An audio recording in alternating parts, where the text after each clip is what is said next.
Seri ke-4 Pendekar Empat Alis. Rumah Judi Pancing Perak. Audiobook, novel silat. Cerita, Hulung. Bab 3. Membuka rumah judi dengan sendirinya bukan pekerjaan yang halal. Orang yang berkecimpung di lapangan ini, hidupnya tentu juga tidak normal. Sampai makan dan tidur juga sama sekali berbeda daripada orang lain. Sekarang adalah waktunya mereka makan, sebab itulah di ruangan depan tadi cuma dijaga oleh si kerbau gede dan si buta. Dan kini kedua orang itu sudah terkulai.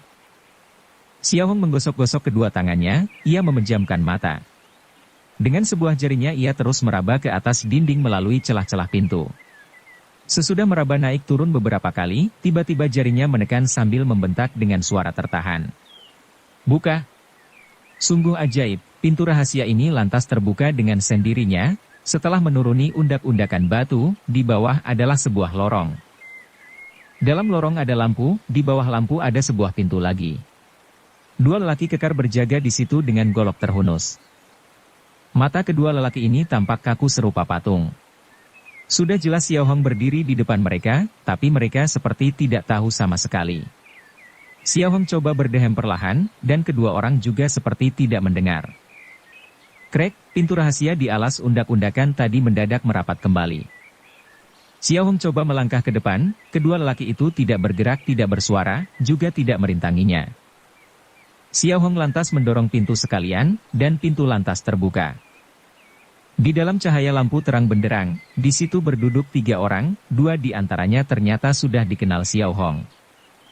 Seorang perempuan cantik molek dengan tangan bertopang dagu dan berduduk di samping piala kristal yang penuh berisi arak berwarna merah dan sedang memandangi Liok Xiao Hong dengan dingin. Tegurnya, "Kenapa baru sekarang kau datang?"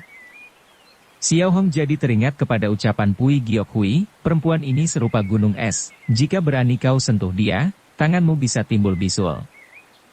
Perempuan molek ini memang betul si gunung es alias Ling Yaxiang. Dia duduk di depan Pui Giok Hui. "Awas, gunung es sangat licin, engkau bisa terpeleset," demikian Pui Giok Hui pernah pula memperingatkan Liok Xiao Hong. Sekarang Pui Giok Hui lagi tersenyum dan angkat gelas kepada Liok Xiao Hong. Xiao Hong juga tertawa, tertawa keras. Konon pada waktu kau marah juga bisa tertawa," kata Pui Giok Hui, namun Xiao Hong masih terus tertawa. Tertawa Pui Giok Hui sendiri telah berubah menjadi menyengir, katanya, "Ku tahu kau marah padaku, tapi kan sudah kuperingatkan dirimu sebelumnya." "Ya, kuingat memang seorang sahabatku pernah menasehati diriku agar jangan coba mendaki gunung es.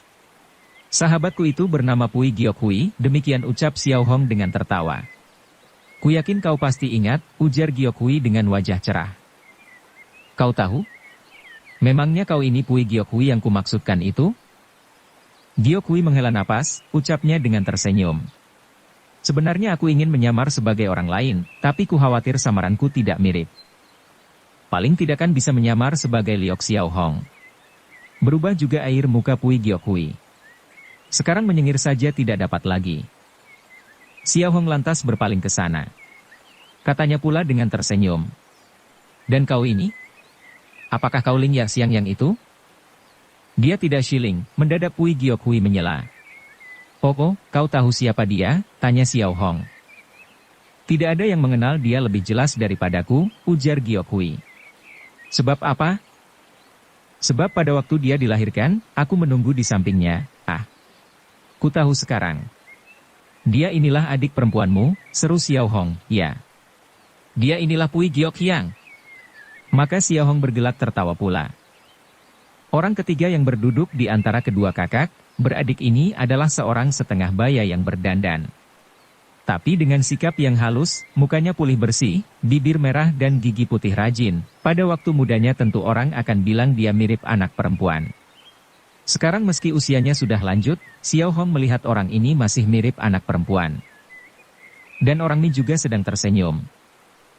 Setelah memandangnya sekejap lagi, Xiao Hong berkata, "Jika dia ini Pui Giok Hiang, seharusnya kau ini Lam Hou Chu, si janggut biru." "Memang betul," sahut orang itu dengan tersenyum. "Tapi engkau tidak berjanggut, hitam, merah, putih, apalagi biru, tidak ada sama sekali," kata Xiao Hong. "Kau sendiri punya Hong, Phoenix," Si janggut biru balas bertanya, tidak, jawab Xiao Hong. Jika Liok Xiao Hong tidak punya Hong, dengan sendirinya si jenggot biru juga boleh tidak punya jenggot. Sampai sekian lama Xiao Hong memandangnya, ucapnya kemudian dengan menyengir. Meski betul juga ucapanmu, tapi aku tetap tidak mengerti, orang semacam dirimu ini mengapa disebut si jenggot biru. Membuka rumah judi bukanlah pekerjaan yang mudah, tutur si jenggot biru. Jika tidak kau makan orang lain yang akan mencaplok dirimu. Orang semacam diriku ini mestinya tidak mencari makan pada bidang ini. Lantaran orang lain melihat bentukmu lemah lembut begini, tentu mereka menyangka dirimu seorang yang mudah direcoki, maka mereka sama ingin makan dirimu. Ya, si jenggot biru manggut-manggut, makanya terpaksa aku harus mencari upaya khusus. Upaya apa? Tanya Xiao Hong. Si jenggot biru tidak langsung menjawabnya, tapi berpaling dan menutupi mukanya dengan lengan bajunya yang lebar. Waktu dia berpaling kembali ke sini, wajahnya ternyata sudah berubah sama sekali, berubah menjadi jelek, alis tebal, mata besar, gigi bertaring, muka hitam, bahkan penuh dengan cambang, jenggot lebat hitam kebiru-biruan. Xiao Hong melengak, mendadak ia bergelak tertawa, aha, akhirnya pahamlah aku. Si jenggot biru ternyata memang hebat dan tidak membuat kecewa padaku. Si jenggot biru juga tertawa, katanya, Liok Xiao Hong tetap Liok Xiao Hong, kau pun tidak membuatku kecewa. Oh? Xiao Hong ingin tahu alasannya. Sudah kita perhitungkan sebelumnya bahwa cepat atau lambat kau pasti akan mencari ke sini. Xiao Hong menghela napas, aku sendiri justru tidak membayangkan akan dapat mencari sampai di sini. Tapi kau toh datang juga? Ini adalah karena nasibku lagi mujur, kebetulan dapat kutemukan seorang anak yang pintar menirukan gonggong anjing. Anak yang dapat menirukan suara gonggong anjing kan sangat banyak, ujar si jenggot biru. Tapi ada sementara orang yang selain mahir menirukan anjing menyalak, hanya dengan mulutnya dapat mengeluarkan berbagai macam suara. Si jenggot biru tertawa, katanya. Ya. Setahuku ada seorang dapat menirukan suara mengalirnya air, suara kereta melintasi jembatan, juga suara ramai seperti di pasar. Semuanya dapat ditirukannya dengan sangat persis. Wah. Tampaknya anak ini tidak cuma mahir menirukan segala macam suara, tapi juga mahir ilmu bicara dengan suara dari perut. Hah, tak tersangka engkau juga seorang ahli, kata si jenggot biru dengan tertawa. Dalam 100 hal sedikitnya ada 80 hal kukuasai dengan baik. Orang semacam diriku ini seharusnya bisa kaya. Cuma sayang, aku mempunyai semacam penyakit. Oh, heran juga si jenggot biru. Penyakit apa? Aku suka kepada orang perempuan, jawab Liok Xiao Hong. Lebih-lebih suka kepada perempuan yang seharusnya tidak perlu disukai. Ia menghela napas menyesal, lalu menyambung pula. Makanya, meski aku ini orang pintar lagi cekatan, tapi justru senang tertipu. Si jenggot biru tertawa, katanya, lelaki yang tidak pernah tertipu oleh perempuan pada hakikatnya tidak terhitung sebagai lelaki yang tulen. Justru lantaran aku ini lelaki yang tulen, lelaki asli, makanya aku sok gagah dan mau menjadi pengawal binimu, menemaninya duduk di dalam kereta dan berputar di dalam kota. Bahkan serupa orang tolol, menurut saja ketika mata ditutup olehnya. Tatkala mana tidak kau pikirkan bahwa dia akan membawamu ke sini lagi, bukan? Ya. Baru setelah aku bertemu dengan anak kecil itulah teringat olehku bahwa suasana pasar malam dan suara air mengalir, semuanya terletak pada mulut seorang. Orang ini selain mahir bunyi-bunyian mulut juga pintar mengendarai kereta, ujar si jenggot biru dengan tertawa. Dan suara rumah kosong itu tentu juga dibikin olehnya. Bukan, kata si jenggot biru. Xiao Hong jadi melengak, bukan. Memangnya rumah kosong bisa mengeluarkan suara sendiri? Rumah kosong itu berada di bawah kasino, asalkan dibuatkan sebuah lubang hawa. Suara di atas lantas menembus ke bawah. Ah, pantas sebegitu jauh tak dapat kupecahkan cara bagaimana dia keluar dari rumah itu, ujar Xiao Hong dengan tersenyum getir. Dan sekarang tentunya dapat kau pikirkan sebab apa berbuat demikian? Dari rumah itu, ujar Xiao Hong dengan tersenyum getir. Tentunya kalian sengaja mengerjai diriku sehingga pusing 7 keliling, agar aku sendiri bingung dan tidak jelas semalam sesungguhnya berada di mana, lalu kalian memalsukan diriku untuk melakukan operasi agar aku yang menanggung dosa perbuatan kalian. Salah, seru si jenggot biru tiba-tiba. Masakah salah? Heran juga Xiao Hong. Kami tidak bermaksud membikin engkau menanggung dosa perbuatan kami, tetapi kami cuma ingin engkau melakukan sesuatu bagi kami. Pui Giokhui menyambung. Asalkan urusan ini dapat dilaksanakan dengan baik, bukan saja kami akan mencuci bersih segala macam tuduhan padamu itu, bahkan apa yang kau inginkan pasti kami penuhi. Jika ku minta kau jadi iparku, boleh tidak? Ejek Xiao Hong. Boleh, tukas si jenggot biru. Ia tersenyum lalu menyambung, sahabat laksana tangan dan kaki sendiri, istri serupa pakaian dan pakaian kan dapat diganti setiap saat? Kau sendiri pernah berganti berapa kali? Tanya Xiao Hong. Cuma ganti 1 kali, 4 tukar 1, jawab si jenggot biru. Xiao Hong tertawa, haha, tidak tersangka orang semacam dirimu bisa rugi berdagang. Di atas rak dinding belakang tertaruh beberapa gulung lukisan, si jenggot biru melolosnya 1 gulung dan diberikan kepada Liok Xiao Hong. Lukisan siapa ini? Tanya Xiao Hong. Li Sintong si anak ajaib, jawab si jenggot biru. Orang macam apa Li Sintong ini? Iparku yang dahulu. Bertambah merah padam. Mestinya Xiao Hong sudah menerima lukisan itu, segera ditolaknya kembali dan berkata, lukisan orang lain mungkin aku berminat, tapi lukisan tuan ini sungguh aku tak menghendakinya. Kan tidak ada alangannya, coba kau buka dan melihatnya, betapa menakutkannya sebuah lukisan kan takkan membikin orang mati ketakutan, ujar si jenggot biru dengan tertawa. Aku sih tidak takut mati kaget atau ketakutan, tapi khawatir mati keki, kata Xiao Hong. Akhirnya gulungan lukisan itu ditentangnya juga, ternyata yang terlukis adalah 4 orang perempuan. 3 di antaranya yang lebih muda dilukiskan sedang memetik bunga dan ada yang lagi menangkap kupu-kupu, seorang yang berusia lebih tua kelihatan anggun dan duduk prihatin di bawah rak bunga seakan-akan gedang mengawasi ketiga rekannya. Keempat perempuan ini semula adalah isteriku, tutur si jenggot biru. Xiao Hong memandangi perempuan dalam lukisan itu, lalu memandang Pui Giok Hyang pula. Kemudian bergumam. Hah, tampaknya bisnis yang kau lakukan ini juga tidak rugi. Sebenarnya orangnya terlebih jelek daripada lukisannya, tutur si jenggot.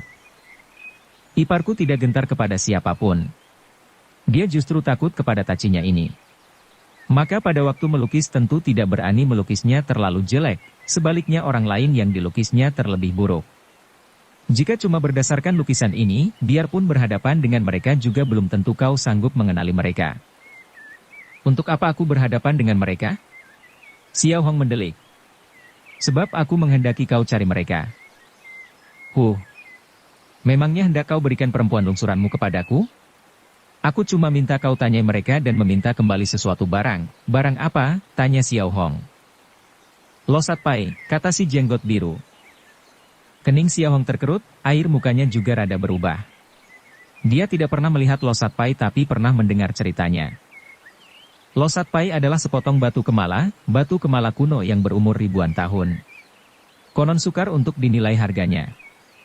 Batu kemala itu tidak terlalu besar, bagian depan terukir 108 malaikat, bagian belakang terukir isi kitab Hindu kuno yang konon meliputi lebih dari 1000 huruf. Batu kemala ini sendiri sudah sukar dinilai harganya, yang penting ialah batu kemala ini merupakan pusaka Makau, agama Ma, dari benua barat. Anak murid Makau yang tersebar di seluruh dunia bila mana melihat batu kemala ini dipandangnya seperti berhadapan dengan sang kaucu sendiri. Iya, ku tahu, ujar Xiao Hong. Yang aku tidak tahu cara bagaimana losat pai itu bisa jatuh di tanganmu. Ada orang kalah berjudi hingga ludes, lalu menggadaikan losat pai itu kepadaku, digadaikan 50 laksa tahil perak, tapi dalam semalam jumlah 50 laksa tahil itu ludes pula di atas meja, demikian tutur si jenggot biru. Wah, sungguh hebat kekalahan orang itu, ujar Xiao Hong dengan tertawa. Memang, selama 13 tahun ini, orang yang kalah paling banyak di rumah judi pancing perak ini ialah dia, kata si jenggot. Waktu itu tidak kau ketahui siapa dia? Aku cuma tahu dia Shi Giok. Lengkapnya Giok Tianpo. Tapi mimpi pun tak kusangka dia ini putra Giok Losat dari barat. Giok Losat dan benua barat itu orang macam apa? Laki atau perempuan? Cantik atau buruk? Tiada seorang pun yang tahu, sebab tidak ada yang pernah melihat wajah aslinya. Namun setiap orang percaya, Tokoh Bulim akhir-akhir ini yang paling misterius dan paling menakutkan, tidak perlu diragukan lagi pastilah dia. Bukan saja asal-usulnya misterius, ilmu silatnya juga misterius, malahan mendirikan suatu aliran agama yang sangat misterius dan sangat menakutkan, yaitu agama Mani, orang Persia, dan benua barat. Waktu itu apakah dia datang sendirian? Tanya Xiao Hong. Tahun. Konon sukar untuk dinilai harganya. Ya. Bukan saja datang sendirian, bahkan seperti baru pertama kali ini berkunjung ke daerah Tionggoan, tutur si jenggot biru. Orang muda yang biasa hidup terpencil di daerah tandus, siapa yang tidak ingin belajar kenal dengan kehidupan mewah di negeri Tionggoan? Xiao Hong menghela napas, ucapnya. Bisa jadi lantaran baru pertama kali dia berkunjung kemari, maka sekaligus lantas terjerumus. Setelah ku tahu asal-usulnya, mestinya tidak berani ku terima losat pai yang digadaikan padaku itu, tapi dia berkeras mendesak supaya ku terima. Ya. Tentunya dia terburu-buru ingin menggunakan 50 laksa tahil perak itu sebagai modal taruhan lagi. Padahal bukan maksudnya ingin lekas menang, dia sanggup kalah, kata si jenggot biru. Orang yang gemar berjudi, kebanyakan memang cuma hobi belaka, kalah menang tidak menjadi soal baginya. Akan tetapi, tanpa modalkan tidak dapat berjudi, maka banyak penjudi demi mendapatkan modal judi sampai bininya saja digadaikan atau dijual. Jika bini digadaikan kan bisa juga tidak perlu ditebus kembali, ujar si jenggot biru. Tapi losat pai ini mau tak mau harus ditebusnya. Sebab itulah, waktu ku terima barang gadai ini. Hatiku kebat-kebit. Aku menjadi bingung sendiri di mana harus ku simpan barang yang tak ternilai harganya ini. Lantas kau simpan di mana? Tanya Xiao Hong. Semula ku simpan di dalam sebuah peti besi rahasia di kolong tempat tidurku. Dan sekarang? Sekarang sudah hilang, sahut si jenggot biru dengan menghela napas panjang. Kau tahu siapa yang mengambilnya? Di luar peti besi itu ada 3 buah pintu besi dan hanya 2 orang saja yang mampu membukanya. Kecuali dirimu sendiri, siapa lagi orang yang lain? Tanya Xiao Hong. Lihi, jawab si jenggot biru. Binimu yang lagi duduk membaca di bawah rak bunga ini? Tanya Xiao Hong. Belasan tahun dia menjadi biniku, rasanya belum pernah kulihat dia memegang sejilid buku apapun, jengek si jenggot biru. Dia menjadi binimu selama belasan tahun dan kau ceraikan dia dengan begitu saja? Telah kuberikan mereka setiap orang 5 laksa tahil perak. Hanya 5 laksa tahil perak dapat membeli belasan tahun keremajaan seorang perempuan, bisnis ini rasanya tidak merugikan, jengek Xiao Hong. Ya. Ku tahu mereka pasti juga kurang puas, ujar si jenggot biru menyesal, sebab itulah losat pat itu dicurinya untuk melampiaskan dendam, tukar Xiao Hong. Cuma perbuatannya terasa agak kejam, kata si jenggot biru. Jelas-jelas diketahuinya bila mana losat pai itu tidak dapat kukembalikan, tentu anak murid Makau takkan menyudahi urusan ini dan pasti akan menuntut padaku. Cinta yang mendalam biasanya akan menimbulkan benci yang sangat, mungkin lantaran itulah dia menginginkan jiwamu. Tapi aku tidak menghendaki jiwanya, aku cuma menginginkan kembalinya losat pai. Apakah kau tahu di mana dia berada? Dia kabur keluar Kuan, pintu gerbang tembok besar. Tampaknya seperti hendak menuju ke utara, tapi entah mengapa dia berhenti di sekitar Rahasu di hulu sungai Xianghoa, seperti hendak melewatkan musim dingin di sana. Sekarang sudah masuk bulan ke-10, apakah benar kau minta ku pergi ke daerah utara sejauh itu? Ke tempat yang bisa membuat hidung terlepas saking dinginnya? Kan dapat kau siapkan sepotong kulit untuk menutupi hidungmu, ujar si jenggot biru. Maka Xiao Hong tidak bicara lagi, jika mempunyai sesuatu pendapat, boleh katakan supaya kita rundingkan bersama. Aku cuma ingin bicara 1 kalimat, kata Xiao Hong setelah termenung sejenak. Cuma 1 kalimat, si jenggot menegas. Ya. Kalimat yang singkat, hanya terdiri dari 2 kata. Hanya 2 kata. Selamat tinggal, ucap Xiao Hong. Habis itu dia lantas berbangkit dan melangkah pergi. Si jenggot biru ternyata tidak merintanginya, ia malah berkata dengan tersenyum, rupanya benar-benar kau hendak pergi. Selamat jalan, aku tidak mengantar. Andaikan dia mau mengantar juga tidak keburu lagi, sebab Liok Xiao Hong segera melayang keluar pintu serupa seekor kelinci yang melejit terkejut. Kedua lelaki kekar di luar itu masih berdiri kaku di sana, masih didengarnya Pui Giok Hui lagi berkata di dalam rumah tadi, tersedia arak sebaik ini tidak diminum dan terus pergi begitu saja, sungguh sangat sayang. Ada sementara orang yang pembawaannya bernilai rendah, disuguh arak tidak mau minum, dipaksa minum barulah dia mau minum, jengek Pui Giok Hiang. Terpaksa Xiao Hong berlagak tidak mendengar sindiran mereka itu. Selama beberapa bulan ini sudah terlalu banyak kesulitan yang ditimbulkannya, dia bertekad akan istirahat sebaik-baiknya dan tidak mau lagi ikut campur urusan orang lain. Apalagi Aoyang Qing masih berada di kota raja sedang merawat lukanya di samping menunggui istri Sebun Jui Soat yang hendak melahirkan. Dia sudah berjanji kepada mereka, pada waktu salju mulai turun, dia pasti akan pulang ke kota raja untuk menemani mereka makan gulai kambing. Terbayang olehnya pandangan Aoyang Qing yang sayu itu. Xiao Hong memutuskan esok pagi-pagi akan berangkat pulang ke kota raja. Undakan batu itu tidak terlalu tinggi, hanya beberapa kali melangkah saja sudah bisa dicapainya. Meski pintu rahasia di atas itu sudah tertutup kembali, tapi dia yakin mampu membukanya. Ginkau Tuong alias rumah judi pancing perak. Si cantik gunung es. Rumah kosong buatan pelat besi. Giok Losat dan benua barat. Semua itu akan dianggap Xiao Hong sebagai mimpi buruk saja dan takkan dipikir lagi. Akan tetapi sayang, semua itu ternyata bukan impian. Baru saja dia mendorong pintu rahasia itu, segera didengarnya di luar ada orang berkata sambil tertawa, di sini serba ada. Apakah engkau ingin berjudi, atau cuma ingin minum arak, semuanya masuk perhitunganku. Perhitunganmu? Memangnya kau ini terhitung apa, jengek lagi seorang. Suara orang ini kaku lagi tajam. Takabur, seperti paling kuasa sendiri, asal buka mulut tentu memaki orang. Xiao Hong menghela napas, tidak perlu melihat lagi lantas diketahuinya siapa orang ini.